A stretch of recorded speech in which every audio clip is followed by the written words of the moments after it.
Welcome back. Thanks for joining us for another episode. Today we're going to be talking about some common operating system concepts that you'll need to be familiar with as you venture into, I guess, OS territory? Yeah. As you learn about operating systems? Yeah? Yeah. Sure. That makes sense. Why Hence not? the title. I like it. So let's start with Windows, if that's okay with you. Sure.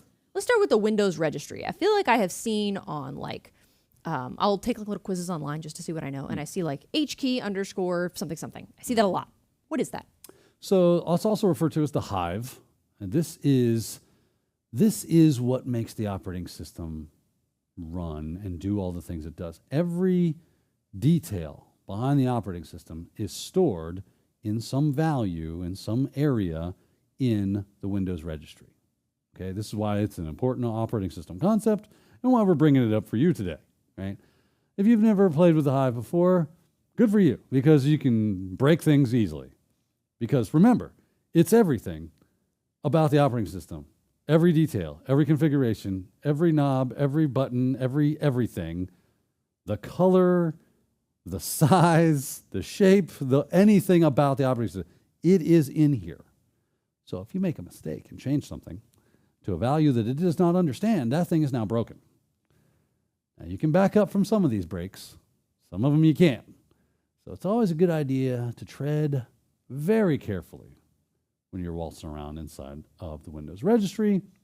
Backups are always a good idea in case, not that you would, but if it happens. Not your fault, of course. Somebody comes by, leans on your keyboard, and for some reason it changes your registry. You have that backup, you can recover from that. But that's why it's an important thing. Plus, if you're thinking security-wise, a lot of threat actors will hide things or change settings or get settings from the registry. So kind of knowing your way around it and just kind of being familiar with what's going on there could be useful for you in that security space. Okay, good to know. So anything else about the registry you'd like to know? I guess there's some specific, I don't know what you would call them, not tags, but there's H key classes root, H key current user, and these all mean different things, right? They do, yeah. So these are all just different areas, kind of like designations for different things, like where am I going to save this, where am I going to save that? It's organization. Okay. Right, for the Hive. So let's jump in. I've got the registry pulled up in this Windows 10 machine. And you've got classes root, you've got H key _ current user. Sometimes you hear especially with local machine, maybe you hear HKLM or HKLM. Might hear it that way, right? Well, we've got local machine, we've got users, we've got current config. All right, let's start with classes root. Classes root is configuration info about the app that is used to open files. So what does that mean? What's the default application that opens a .pdf? And what is the configuration information about that app that opens those files? Right, so if you drill down into it, you just hit these little lovely things here, and you notice we've got some dot something extensions. These are file extensions. So if I'm looking for .com, I can click on this. I see that it is a COM file. I also have a drop down there, persistent handler, and typically that's where this stuff would go. We got a CMD file. It just says CMD file, right? You can double click these values and change those values, but that means something to the registry. It might not mean a whole lot to us, might not be heir apparent to us. That's not super important, but what is important is that that's what this is, right? That's what's going on here. I'm trying to look for something this is like a C++ file. Let's look for something that we all know, doc, right? I just saw doc, right? That value is not set. That's probably because I've never run a doc file in this machine, so I don't have an application that's installed that would open doc files. So I would have, and if I do, I haven't made that designation this is the app I want you to use. You look like you got something going on. I'm just thinking. I'm thinking. Yeah. So I use a Windows machine, and so when I open up a new a text file or something, it'll pop up a little window that says, "Hey, what's the default app you'd like to use? Notepad or Word or whatever the case may be." And so once I choose that, and if I check that box, you make sure you check the box. Yes. Always use as the default. That's where this will go. That's what this setting is aiming to do. Okay, gotcha. Okay. Makes sense. All right, let's go back to the top. Yeah, a lot of these lists that go up underneath there, this hierarchical little file system that goes on, is long and interesting. So there's no end of trouble you can find yourself in the Hive. So H key current user, let's move on to that one, right? Because it's our next one on our shopping list. So this is the profile of the currently logged on user. Cool. So this is going to be things about me, or the user I've created, that runs this operating system. It's not really me. But look, application events, the console, the control panel, the environments, right? We get this over here. Cool. Here's the temp directory, user profile. Anytime you see %, capital lettered something, %, that's like an environmental variable, right? So whatever that is, it's going to pull that from the environmental variables of the system. So user profile. For me, I think I'm logged in as administrator currently, so it would be C:/users/administrator. That's what user profile means here in this kind of. If Sophia was logged in as S. Goodwin, then it would be C:/users S. Goodwin. And then app data local temp.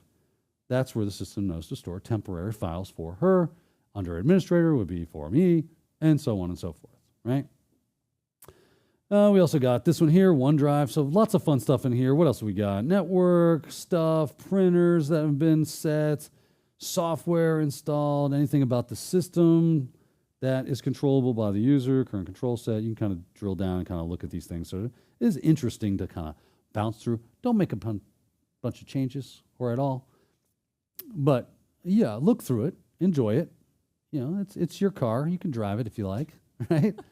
Just be careful. Yeah, she's fast and slippery. Yeah, don't open the hood and start, changing a bunch of stuff because you might break the car. Yeah, and then the car don't work no more. Yeah, exactly. Now you got a $50,000 paperweight. It's in your front yard, and then suddenly you're in an 80s horror movie. Exactly. It's all downhill from there. So that's information about the currently logged on user. Right. That HKey local machine file seems straightforward, is it?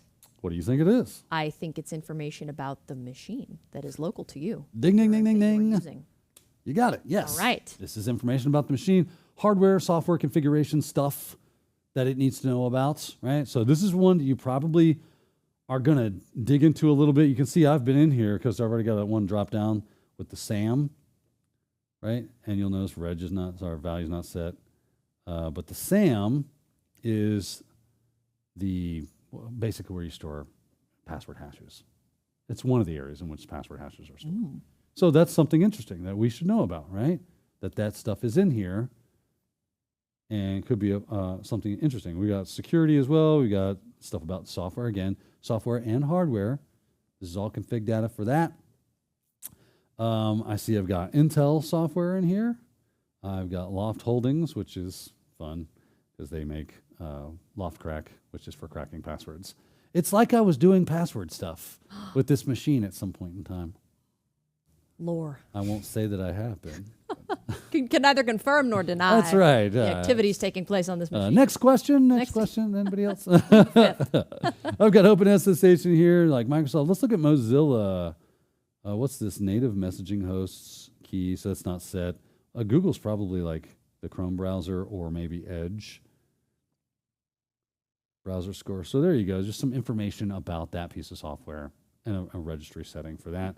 I'm pretty sure it's nothing crazy to write home. It's a manifest.json file. Excellent. All right, but yes, that ultimately at the end of the day, you just want to know that is information about, configuration information about the computer hardware and the software. Now that HK users file, is that information about all of the users that have ever logged in on this machine? Yes, it is well, it's not yes and no. That's why I phrased it as a question, because I didn't know. So if you've ever looked at the way that Windows creates profiles for each user, there is always like an all users kind of profile. Anything I put in there gets attributed to all the users, regardless of who they are or how many there are. That's the same idea here. So this is all user profile config kind of idea. So if you look under here, anything I set, and here are all the different users themselves, right?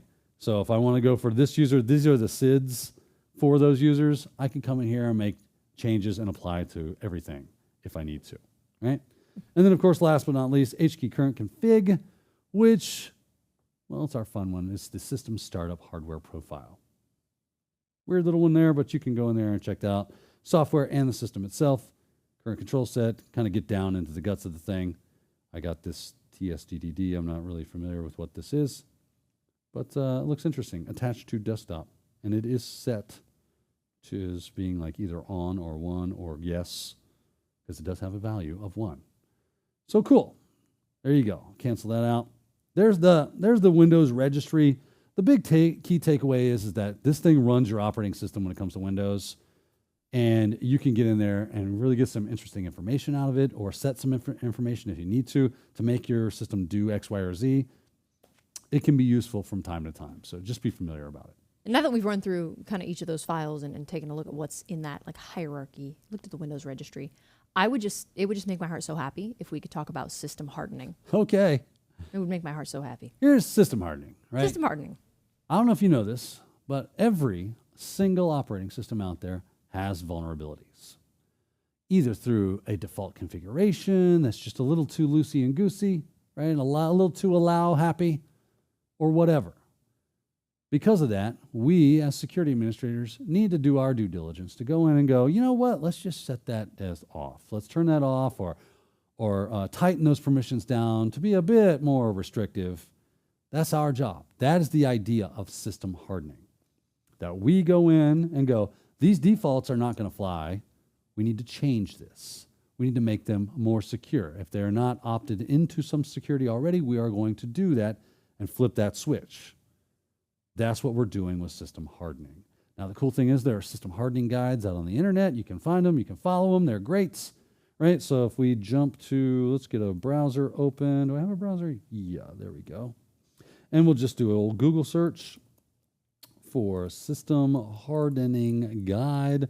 And then you can pick your poison on your, like for Windows server, 2019. Sure, why not? And there you go. We got a Windows system hardening guide. And you can kind of use it as a checklist. What are the things that I should be doing? What's going to help me do this? This looks like a forum post, honestly, and not like a system hardening guide. Looks like they have security guides for these things. Cool, follow that. Why not? Security guide available now. Of course, they want you to download it. It's like it is down the rabbit hole. Where's the download button? Okay, don't use Microsoft. They're horrible. Go back to Google. Go forward one. System hardening guide. UpGuard's got one. System hardening server checklist 2023. Excellent. Follow these things. What you should do. User configuration. Follow these things. Like, don't forget to protect your passwords. Use a strong password policy to make sure accounts on the server can't be compromised. If your server is a member of AD, the policy password and blah, blah, blah, blah, blah. Password stuff. Good. Check complexity and length requirement. Make sure you set password expiration. Make sure you do a password history. Check and make sure the account lockout is set to an appropriate level. So on. Well, what is that? How many failed attempts before the account is suspended? Well, what do you suggest, guide? I don't know. You follow the bouncing ball and you system harden. You do the same thing for Linux, same thing for Mac OS. You do it for mobile devices. If you have a device and it connects to a network, system hardening guide is a good way to go. That if you don't do those things, then you're probably leaving yourself wide open to some weird default that you didn't even know existed. And an attacker will take full advantage of that. And exploitation will occur. Better to be safe than sorry. And Absolutely. Double check your stuff. Make sure your defenses are solid, or I guess hard. Hence system hardening. There you go. So now that we've talked about that, and we went over the Windows registry, talked about system hardening, let's talk a little bit about file structure, if you don't mind. Okay, let's go into the file structure, shall we? We'll jump back into our Windows machine and just be familiar with the file structure for both Windows and Linux. It's just useful information. So here I'm going into here. And if you've never been in File Explorer before, I don't know what rock you've been living under, but you've most likely been in File Explorer before. What I'm looking for is the root of the drive. Right, this is the top level. And you can see it kind of drops down hierarchically. You can also just click on this and peruse these things over here. But typical things that you see are going to be things like perf logs, program files. You also have an x86 version of program files. I have Python installed, so I have Python folder there, but you may or may not see that. But program files you'll definitely see. Shared you'll definitely see. Users you'll definitely see. And Windows you'll definitely see. And underneath Windows is where it gets real fun. It's going to have all those things that actually are a part of the Windows operating system, sensitive stuff that if it were compromised, a lot of times you need to be an administrator to do it. Other than read certain things, if you need to do anything else, you got to right-click Run as Administrator, open it as Administrator, log in as an Administrator, and even then, do this as admin kind of thing, right? So look through this, a lot of good stuff. One of the big dogs on this is going to be, wait for it. Let's see here. We've got, am I down at the bottom of this? Like, there we go. Logs, probably a good one to be familiar with, right? Panther is another one. It's where it stores some secret information about doing unattended installations. Yeah, there could be passwords in there. I wonder why it's called Panther. I don't know, honestly. Curious. You can look that up. I'll have to You Google get it. on that. I'll have to do a little research. Yeah, do the thing. Do the thing. One of the big dogs, though, probably the biggest big dog here, is going to be almost there. Almost there. Come on. You can do it. We're right on the edge, right there. System 32. This is an important folder. Things inside of this that run your operating system, and that you'll find things like drivers. You'll find things like, I think this is where the command prompt and PowerShell executables live. A lot of the system executables that you would want to run are going to live here and therefore are protected under the umbrella of being in System 32. So see Windows System 32 is a big deal. Just keep that in mind. Okay, so that's kind of the Windows world. Other than that, it's fairly straightforward, right? You know, you got your users, you got your profiles, you got your directories for them and where they might store things, but that can vary fairly widely other than where those user profiles are stored, which is going to be C users. Okay? But for Linux, let's jump into Linux. If you do cd/ and then I do an ls, this is a standard Linux file system. We have things like bin for binaries that run. Guess what? We also have things like sbin for binaries that run. We also have user, which also, if you do an ls of user, which is to list files, you'll notice it has bin and sbin as well. And then you have local, and if I, ls user / local, it'll have things like bin and sbin in there. This is where binaries are stored. So some of them are local to the user. Some of them are for every user on the system. Some of them are for storing binaries that I want to run but not let anybody else run, that kind of stuff, right? So that's what's going on in there. One of the big ones, though, some big ones we need to be familiar with is definitely going to be Etsy. And let's see, where is it? Root, right there, because that's where the root user's home directory is. We have a home directory, which is here, which holds all the user profile or their home directories. So if I'm logged in as Kali, or I'm logged in as Daniel Lowry or D Lowry or S Goodwin or B Smith, whoever you might be, I don't know your name. Yeah, Billy, right? That's where your directory would be. So if I did an ls of /home, I see I only have one user on this system, which is Kali. But they might have interesting things there. So that's how we find where those things are. The last but not least, I did Etsy, I did that. I think var would be our last one that we really, there it was, hiding over here. Bam, var, really good one for you to be familiar with, because in var, we'll have things like, if any websites are being hosted here, you might see www there. If you have any mail, it might be in there. So if you're running like a mail server locally, like Postmail or something like that, then those mails would show up under that directory. If you are looking for logs, there's a log directory. If you ls/var/log, I can now start seeing like all the log files. And this includes authorization logs, errors, stuff for, I'm running Apache 2, so any of my web server logs are going to be in here. I've got Samba running, so those logs will be in there. I've got syslog logs in here. I've got user logs in here. This is a lot of good information for us as systems administrators to be able to look for, and can help us in security, because if I start seeing big gaps in logs, that's a telltale sign somebody's been kicking around, and why is there gaps in these logs? That shouldn't be. Or modifications to logs, or new logs that I don't recognize. So being familiar with what is standard here, like another thing, right? So if I go to if I cd /home/Kali, which is my home directory, or I could have just done cd, and I do an ls-al, I might have, do I have one? I don't, but I might have a .ssh file. I've never used SSH with this, I guess. If I have a .ssh file, this is going to store things like my private keys. If I know those are there, and I'm an attacker, I want to go for that stuff. If I'm a defender, I want to protect that stuff. So what can I do to help protect that stuff? But knowing that it's there is important. So this is why file structure is important for us to be familiar with. Yeah, knowing it's there is the first step, right? Okay. So and then it helps you, like you said, if you know where everything is, it helps you recognize when stuff is where it shouldn't be. Right, when it gets wonky. Yeah, when it gets wonky. Good to have a baseline. Yeah. So since we're talking about all of this, we also need to talk about system processes. So I guess in the wubulous world of Windows, this is where we'd talk about like Task Manager. Task Manager. That's nice. Jump to Windows, hit that Task Manager. Where are you at, Task Manager? Just right-click on the bar there, hit Task Manager. There it is. An impressive thing it is, isn't it? I'll hit more detail. Wow. And then things get a little more interesting, right? So we can see with the Task Manager, I can see what applications or processes are running. I can see the overall idea of CPU, memory, disk, and network. So it's nice, again, going back to the idea of baselines. It looks like there's a little more off to the side there, some power usage. And I can see what's using that stuff. Got an anti-malware service executable that's running, and it's using this much memory and this much CPU. So it's so little CPU at this point in time. It's virtually zero.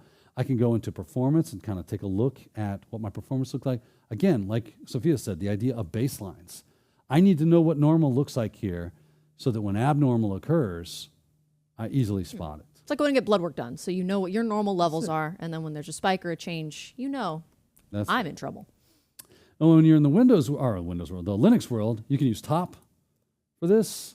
It's a little less graphical. You'll notice, though, that I do have a graphical bar, and Kali does this by it's showing usage and CPU, what's going on up here. So there are graphical tools that you can install, but top is just one of the more common ones that you use. And you can see how many tasks are being run, how much CPU, right? It's got 2.8, 3.0, so these are the 4 cores that are running. We see memory that's being used. Here's how much it has total, 8 gigs.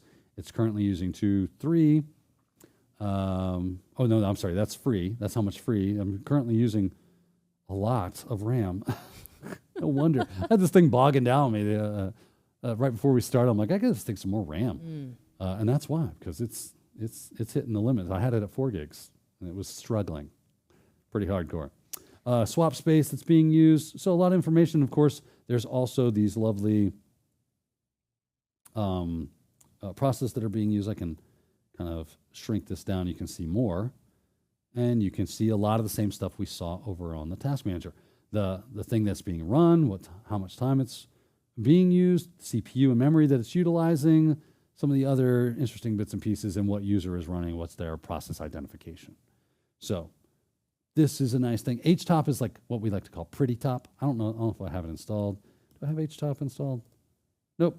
So I'll just leave it off. I'm not going to worry about it. It's just a nicer looking version of top. Got colors, little ASCII graphs and charts. It's fun. You'll love it. So Task Manager, top. Did we talk about Procmon or Procman? Oh, Procmon. Thank you. No, I forgot Procmon. It's a part of the sysinternals suite. So it's a nice download. It's a nice to have, not a need to have. Oh. But it's a nice to have. Not a necessity, but it would be nice. Yeah. It would be nice. Okay. And then lastly, I know we're kind of running out of time, but it would just warm my cold heart if we could talk a little about hardware architecture before we sign off. Okay. Are you familiar with this at all? Hardware architecture? Yeah. The differences there. So there's 2 hardware architectures that are common, which are going to be, well, I say that. There's actually 3 now. So you have x86, you got AMD 64, and you have ARM. I've definitely seen those letters in that order before, but beyond that, no. So x86 is 32-bit architecture. Okay. This is what we came from, right? And AMD 64 is 64-bit architecture, which just means more information channels, okay? And that's the current state of things. Most things are AMD 64. And you might see this as, let me make this easier for you. Come over here with me, if you will. Actually, I might be able to just do a uname-a, and we can see right there, look what it says. AMD 64. This lets me know this is 64-bit architecture. That's great. You might also see this designation. That's still, again, letting me know, even though it does say x86, it just means that it supports x86 stuff. but it is an x64 platform. You might see it as x64 as well. If I was doing something like creating an interpreter package for, doing like penetration testing, I would want to know that information because the package that I need to generate needs to be the right architecture. If you download software, make sure it's the right architecture, that your system supports that architecture. And it will say, do you need x86 64 or do you just need x86? Or is it ARM? ARM-based stuff is really popular. Think Raspberries. Those are ARM chips. Their architecture is ARM. Therefore, you would need the ARM version of whatever. And that's what's important when it comes to hardware for your operating systems. Okay, so that's hardware architecture. Wow, I had heard those terms, but I just didn't know exactly what they meant. So I'm glad I know now. I feel so good coming out of these episodes with all this new information. Thank you for walking us through some common operating system concepts we need to be aware of. We talked about Windows registry, system hardening, all that jazz, lots of good stuff. And thank you for joining us for this episode. We'll see you next time.